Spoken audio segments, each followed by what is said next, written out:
My parents were always like, it's a good thing to be surrounded by people who don't look like you, sound like you, maybe have the same background as you. And I understand now, like, if you are only ever seeing the same kind of people everywhere you go, you're probably missing out on a lot. I can't help but see stereotypes as ridiculous because they are, because people are so complex and different. I think the more you assume you know about somebody and their experience, the further you're getting away from them. Mm-hmm. But when you just give them a safe, open space to just be like, bear it all, and all of it's okay here. All of your good and all of your broken, we'll sift through it together. That's where actual work happens. Welcome to The Human Experience. I'm Jennifer Peterkin, and this is episode 17, Eric's Story. Eric was born and raised in Pittsburgh, Pennsylvania. The roots his family placed in that city have been growing and strengthening for generations. It's as much a part of his story as anything else. Eric is also biracial, and he has a unique and compassionate perspective on the intersection he often finds himself in, straddling two different cultures. His work as a counselor suits him. He's easy to talk to, and he has a kind smile that quickly endears him, even when talking about difficult subjects. Eric's story is a great reminder that the people and places with which we surround ourselves are an important indicator of what we will value. They are the lens we see the world through, and acknowledging that lens is a crucial part of understanding our own perspectives and prejudices. Words of my people. Hi, this is Eric coming at you from Pittsburgh. This is the radio voice. Yes, I remember the radio voice from last time, actually. I might use those clips. I was going to say, gosh, I don't have many tricks because I was like, she hasn't heard this one. I've done this with you before, Yeah. Eric, you are my Pittsburgh guru. Cool. Thanks. Anytime I visit, you just are like, this is where you need to go. This is what you need to eat.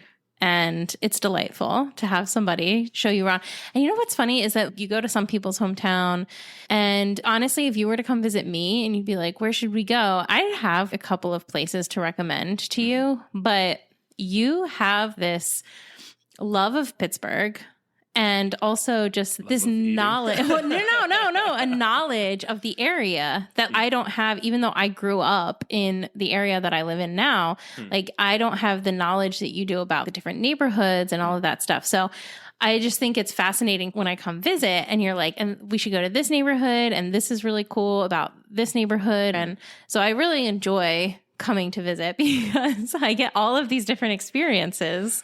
Well, I'm glad you enjoy it. It's interesting. My wife and I are always kind of making fun of each other, mostly me, because I've lived here my entire life outside of college, and I still am just have terrible sense of direction. She's like, so you can get to work and the post office, but if you're at work, you can't get to the post office. Like, how does that work? I'm like, I don't know. But I feel like, so more than just being directionally challenged, I guess I have a sense about Pittsburgh. I kind of get Pittsburgh. My family's been here for, more than 6 or 7 generations now. Like, we've really kind of have roots here. So, but yeah, always happy to introduce somebody else to the city. Well, you made me really like Pittsburgh. I had very limited exposure to it before I came to visit you guys. It's not like I hated it at all, but I wasn't necessarily like, ooh, I really want to go to Pittsburgh. Yeah. But you have this excitement about the area and the culture. And I think that's important too. We're not just talking about food. We're talking about culture. Are there other subjects? What are you talking about? So, the culture of Pittsburgh and what makes up the city and the different neighborhoods. And I mean, that's the most fascinating thing about cities in general, I think. Yeah. I mean, we'll get into this more later probably, but from the time I was a really little guy, at family events, at, school, with my friend groups, my parents were always like, it's a good thing to be surrounded by people who don't look like you, sound like you, maybe have the same background as you. And man, was that ever edifying as a kid. And I understand now, like, if you are only ever seeing the same kind of people everywhere you go, you're probably missing out on a lot. I don't want to say you're doing something wrong because maybe you're in a really insular community or something, but that's one of the things I love about living in Pittsburgh, and where I do in Pittsburgh is we're kind of at this intersection of cultures and backgrounds. And I just think that's, you miss out on so much if you only ever see the same people all the time. Yeah, absolutely. I think that's so amazing that as a child you were introduced to that, because I think sometimes we have a tendency as human beings to stay within our own little bubbles and sects and just let that be our entire world. And so to have parents and a family that said the more you expose yourself to other people, other cultures, things that are different from you, the more you're going to benefit from that as a person. So that's great. Why do you think you had that exposure as a child? Well, I come from a family that is of two different cultures, two different races. I'm biracial. Now, obviously, you're looking at me right now. I don't look biracial at all. I look like a white guy. And so that's a lot, you know? So my dad is black, my mom is white.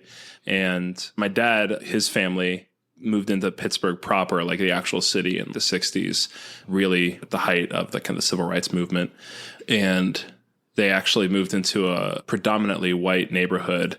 And I mean, my dad, when he was 5, he'll tell a story like sitting on the floor in his living room playing with his toys and having a brick fly through the window and, you know, screaming all kinds of obscenities like, get out of here, you're not welcome, you know.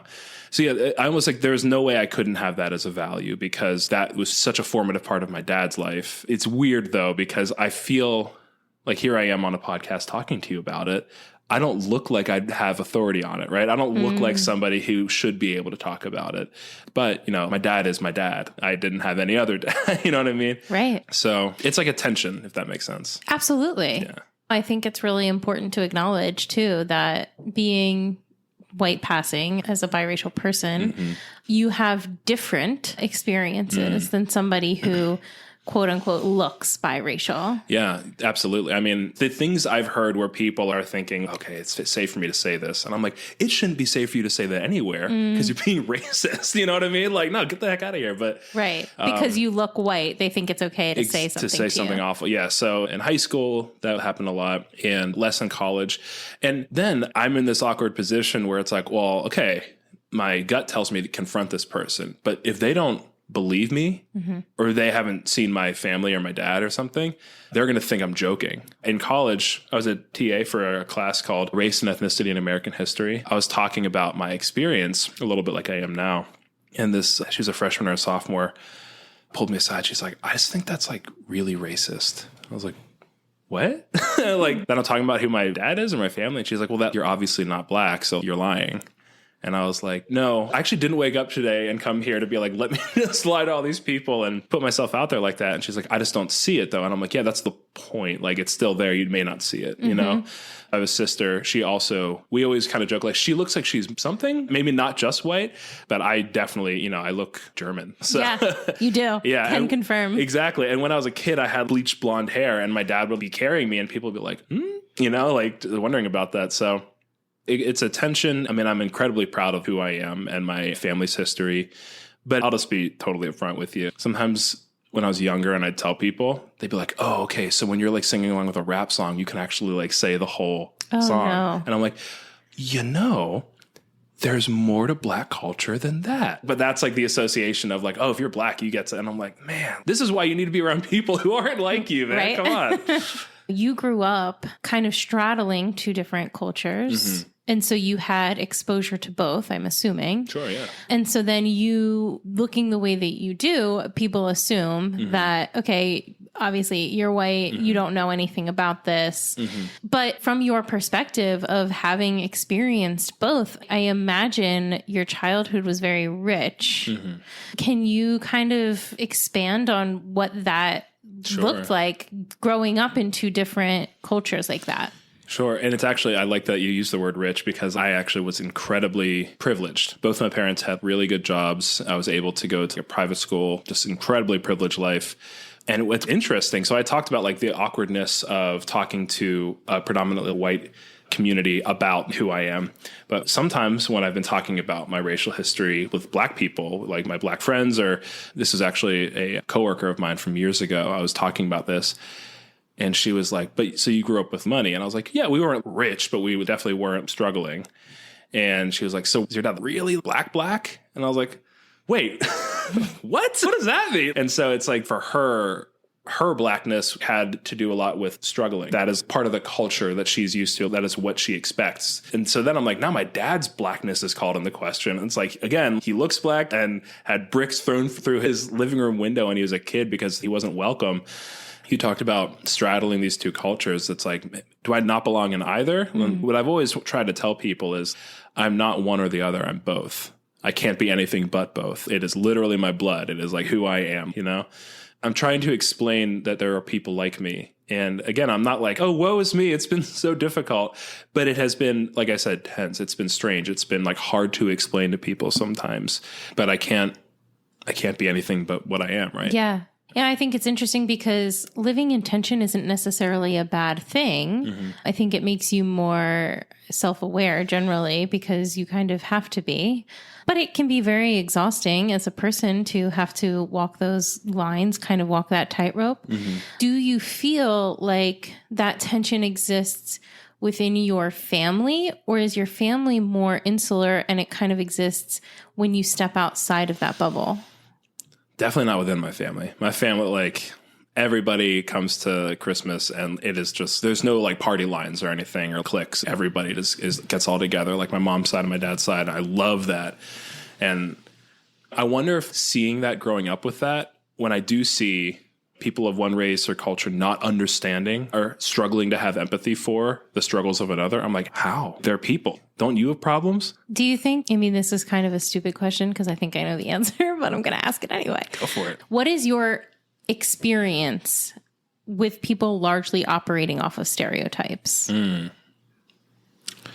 It's been a frustrating one. You can't win on either side. So on one side, when my mom and my dad were first together, and I think they were talking to her parents about getting married, would have been like the early 80s, I think. Her family was like, oh, so our kids are going to end up being like basketball players and this and that. And first off, as if that's a bad thing. And also I suck at basketball. But it's like, oh, well, because of who he is, this is what we know his children will be. And I mean, it's asinine. And then you get on the other side, like with that woman I worked with, it's like, oh, well, because my dad has a really good job and is able to save money and XYZ. She's like, is he really like that black? Again, it's this myopic understanding of the world, this one note kind of, it's either this or this. And like, the world isn't that way. People are way too complex, you know? And so I can't help but see stereotypes as ridiculous because people are so complex and different, you know? Yeah. That's what makes people awesome. That's what makes it so good to like get to know people because you never know what you're going to get, right? If you think you do, then you're shooting yourself in the foot. Sure. There's such a barrier to understanding. Mm-hmm. Yeah. You have lived your life with your identity almost constantly being called into question. And it's great that you feel very safe within your family. I think that's incredible. And that's its own privilege, right? Definitely. And I want to talk about your family more. But identity is very important. And as human beings, I feel like we are constantly coming back to who am I? What is my purpose? What am I here for? And to walk through life, having people constantly call your identity into question, what does that feel like? Again, very weird.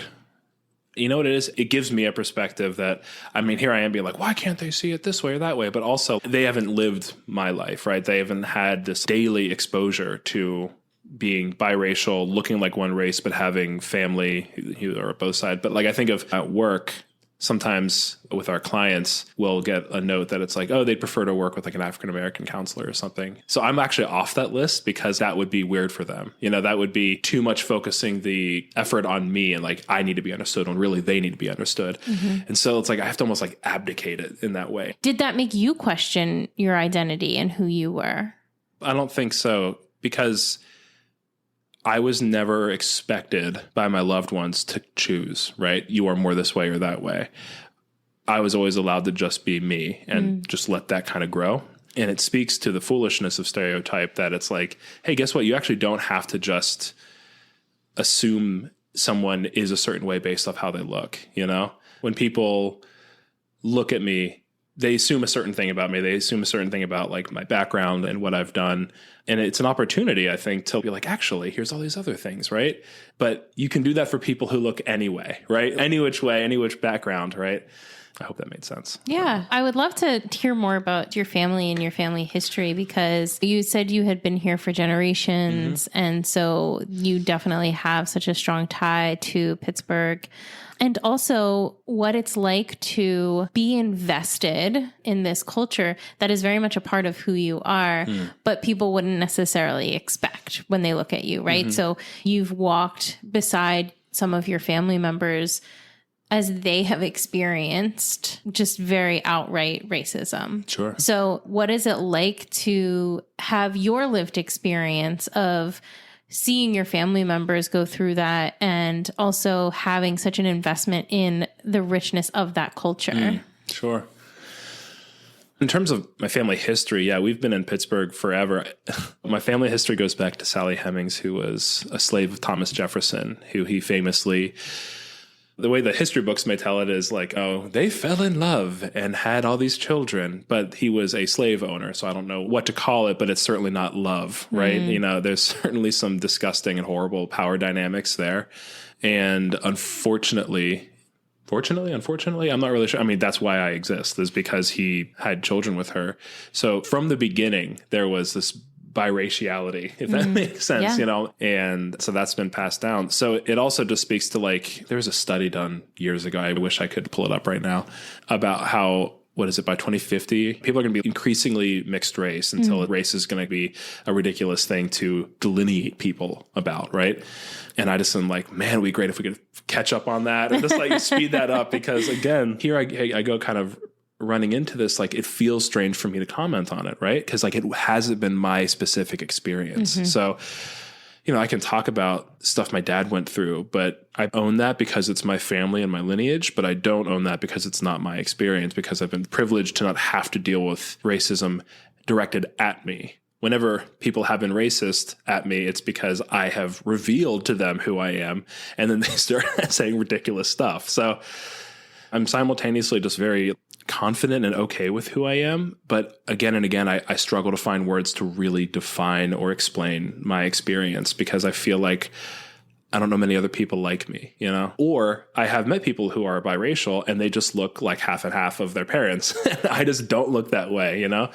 Which is funny, because I was talking to somebody, they were talking about some article, and it was like this biracial couple had children and they both looked like one of the races. And they're like, isn't that interesting? And I'm like, have I like not told you about me? Like, a really sad thing and frustrating thing is, since I've had a cell phone, I've had this saved photo of my great grandmother and me as proof, because people will just, even after all of this, be like, well, he's lying, he's making all this up. Or the really just totally socially acceptable thing to say, which is like, oh, well, is your dad really your dad? And I'm like, cool, thanks for throwing that at me over lunch. Wow. Yikes. Like, as if that's like an acceptable thing to say. Like, if I said that to them, they wouldn't be frustrated. But it's this weird othering, like, oh, it's one of those people. I'm like, no, just people. It's just people, period. We're all like the same, you know? It's this really weird position of having to prove that you are one thing, and also having to justify that you are. So nobody is ever satisfied. And even in the same conversation, you're getting people contradicting themselves almost. Yeah, exactly. You kind of can't win. Right. Yeah. And I just wonder what somebody would be trying to prove by lying about that. Why is that the reaction when you tell somebody about yourself? I think it's because I fly in the face of this. It's interesting using this phrase, but like a black and white way of looking at the world. You know, everything is one way or the other. I come walking in the door, they're like, I don't really know how to. You're all gray. Yeah. You gotta be one or the other. That's the only way I can understand the world. And I'm like, let's get that brain working. You know, let's challenge ourselves to imagine that there's more out there than everything is this way or that way. You know, I mean, how can everything be a dichotomy? Yeah. So you are in social work. What made you choose that field? So this is just my experience, but I was not the best scholar. I was a fine student, but I was never like, scholarly pursuit. I just want to like burn those hours in the library. I always just wanted to get enough information to get active, to like be in the field, whatever the field ended up being, right? So in high school, I got my first job as a camp counselor, stayed with that throughout high school into college, loved that work. I was 14, I think, or 15 when I first started that job. So I really just didn't know myself yet. And doing that work, and especially the sense of being responsible for these children, made me think, oh, wow, I can actually do that. I can step into a mentorship or leadership role and do something with it and make a positive impact on these kids' lives. And I was a camp counselor. So we're talking about dodgeball. I wasn't like, here's the secrets to the world, everybody. But anyway. It's all important. Yeah. I was terrible at dodgeball too. But so I go to college. And in college, when I look back, for me, it was high school 2.0. I was still a kid. I was still figuring myself out so much. And I look at my friends who were like, okay, based off these interests and these skills I have and these prospective futures, I want to follow this line of study and continue that. And I was just like, I really just want to be happy and I want to have a girlfriend and I want to play guitar and I want to party, and I wanted to do well in school too. Don't get me wrong. I was definitely not Mr. Party guy, but I wasn't thinking a lot about my future. I was thinking a lot about my present. And so college kind of came and went and I was like, oh crap, time to go be an adult. So I didn't have a subject I was really, really talented in. I was always better at English than math or science. So I became an English major. Did not want to become an author or anything like that. So it was just like, this is the major that makes sense just based off what I've got right now. So when I graduated, again, oh crap moment. So I actually ended up working at the school I had gone to at their after school program. And similar work to the day camp, I really enjoyed that work. But when I would substitute teach at the school, I would find man, I don't care at all about this lesson plan. I don't care about teaching them division. I really wanted to focus so much more on how they were doing.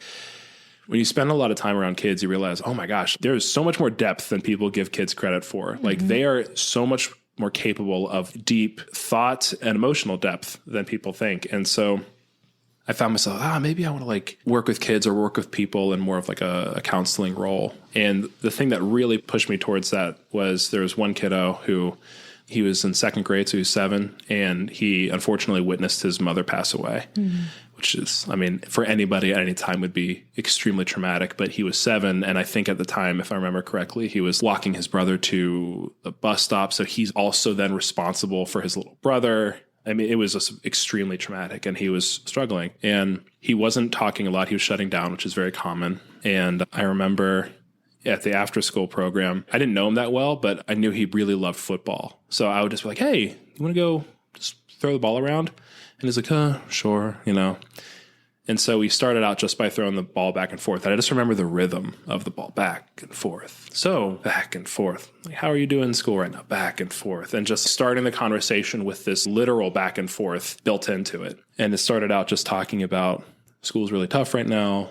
He's like, I go home. They don't make me do my homework right now. That's nice because I don't think I could. But it's hard to focus right now. He's really, really smart kid.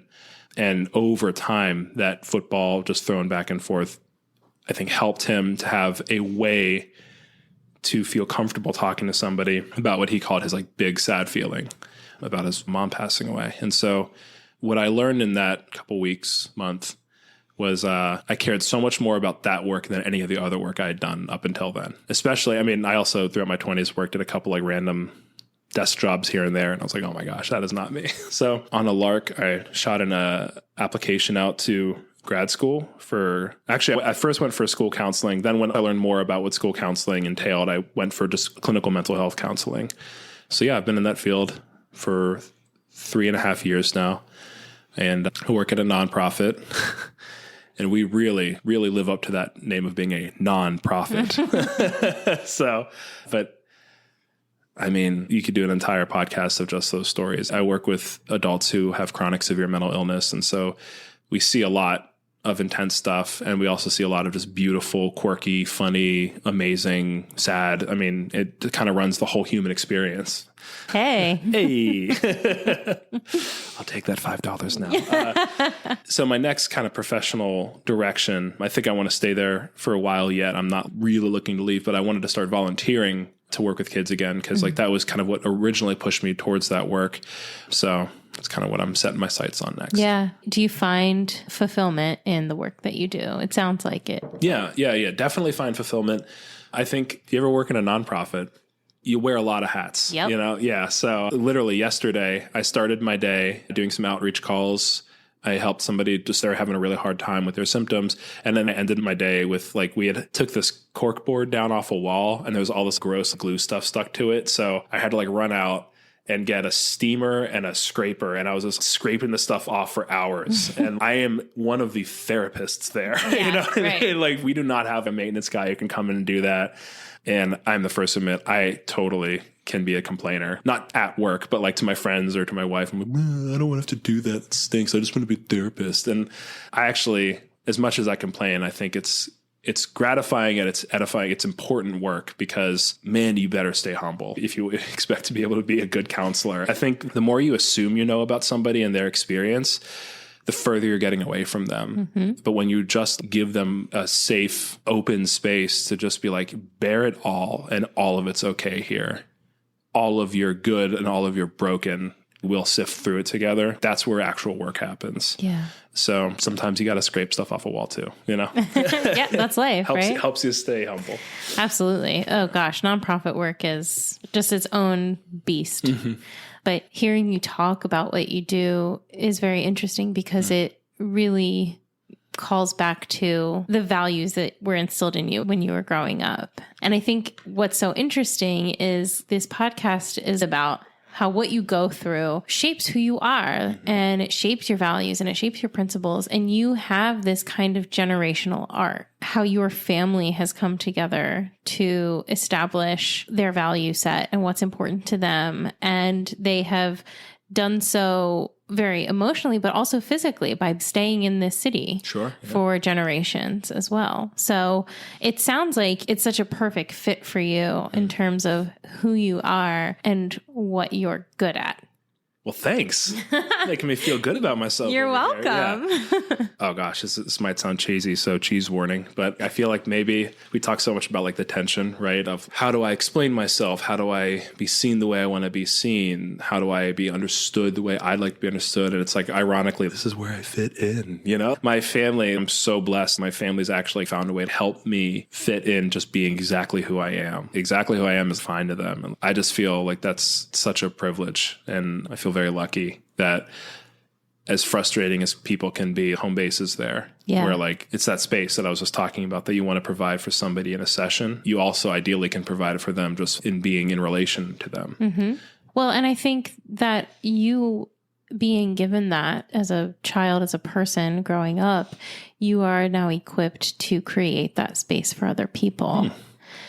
I think it's really important to acknowledge the work that your family has done. Your family is successful, and I don't mean the typical definition of success, but as a family unit, you are successful because you have come together and said who you are is who you are, and that is enough, and that matters. Yeah. And a lot of people don't have that. Mm-hmm. And so you have this very specific identity, being biracial, being white passing. Mm-hmm. And maybe it's because of that. Maybe it's because they knew how hard it could be together. But your family has done what so many other families cannot or fail to do, which is to create this foundation and space for each other where you feel equipped and you feel enough and valued. Yeah. And that's specifically why I call it a privilege, because again, in my line of work, I talk to people every day who don't have that, who haven't had a chance at that, who never had a chance at that. And it really is a privilege. And I don't know if there's anything I can kind of send out into the world through this microphone. It's like, try to make that place for somebody. You know, life is so hard. Life is so painful sometimes, and you never know what just letting someone be exactly who they are, giving them space to be open, safe, cared for with you in their life. And I'm not talking about like a romantic relationship, just the people in your life, just not assuming anything about them, not looking at them and being like, okay, based off what you look like or sound like, here are the check marks that I'm, imagining you to fill. just being open, tabula rasa, blank slate for them, you know? Yeah. I'm not saying you have to be their family member, but just be good to one another. I mean, Yeah. it's so kitschy, but it is so important, right? If we could only all do a little bit more of that for each other. Yeah, it's the most important. Yeah. Because the reality is, like we've already said, not everybody has that in their lives. And so I'm fortunate enough to have had that in my family and my support system. You are obviously very fortunate to have had that as well. Yeah. And on such an incredible level, like I just really respect, I haven't met your family, but I just really respect them. Oh, they'd like you. Yeah. I think you actually preemptively answered my next question, which is awesome. But just in case you want to add anything to it, how do you view compassion through the lens of your experience? Sure. I mean, I kind of did answer it a little bit. You did pretty much answer it. But I'll give it a shot. It's an acknowledgement of the human experience. I'm sorry, but like, good title, because that is what we're talking about here. Like, it's an acknowledgement of the highs and lows, the joys of living, and the absolute depths of depression that can catch up to anybody, right? Yeah. That compassion is not just being nice. It is not just holding the door open. It is welcoming them through the door. It is saying, tell me about who you are, you know? It is a challenge to use empathy. It is a challenge to reach across the aisle, even if you disagree strongly with that person. It is a challenge to not go with your knee-jerk reaction of judgment or assumption. I don't necessarily mean to say like assume the best about somebody, but don't assume the worst. All of us have prejudice. I have prejudice. It's unavoidable. Our job is to work through that, learn from that, and then use what we've learned to stop that prejudice from being passed on to another generation. So I guess I didn't think I'd say this, but this is the way it came out. The way I view compassion is like, it's a call to action. It's a challenge. This is an active way of living. And it's not going to be easy for everybody. Like when I was a little boy, my mom would tell me, I'd be like made fun of or something on the school playground or whatever. And she'd say, oh, but Eric, you're an old soul. You know, you've got a big heart. You got your heart on your sleeve and it'll pay off one day. And I was just like, I'm not seeing it at all, Mom. Okay. Like they say I'm lame, but I have a lot of empathy. It's one of the things that helps me do my job. Not everyone's going to be that way. It's going to be different for everybody, but everybody can do it. I don't think anybody is so broken that they can't have compassion. And I work with people who struggle with it sometimes. There is some way. There's something in you that's going to allow you to rise to that challenge. So find that thing and live that way actively, not passively. Yeah. That's my answer, I guess. You had 2 answers and they were both great. Ah, shucks. Cool. No. Is there anything else that I didn't cover that you're like, but this is what the people need to know? Now back to the food scene in Pittsburgh. No, for real. If you're looking for the official tour of Pittsburgh, I think the Board of Tourism should be paying you. We'll hook you up. No, just the only thing to say is thank you. Yeah, no, thank you. Appreciate the talk. It's awesome that you did this. I mean, being vulnerable is never easy, but I think there is a payoff to it, and not necessarily for the person that's being vulnerable in that moment. But I think seeds are planted when people are vulnerable. And if you continue to water that, then gardens will grow. Yeah. Gardens will grow. That sounds like an album. Cool. Let's make it. Yeah. Boom. Okay. We'll grab the guitar. Here we go. Yeah. All right. We're going to go make our album. Yeah. Bye, everybody. Thank you so much for listening to The Human Experience. If you enjoyed this episode and you'd like to help support the podcast, please subscribe, share it with others, and leave a rating and review on your favorite platform.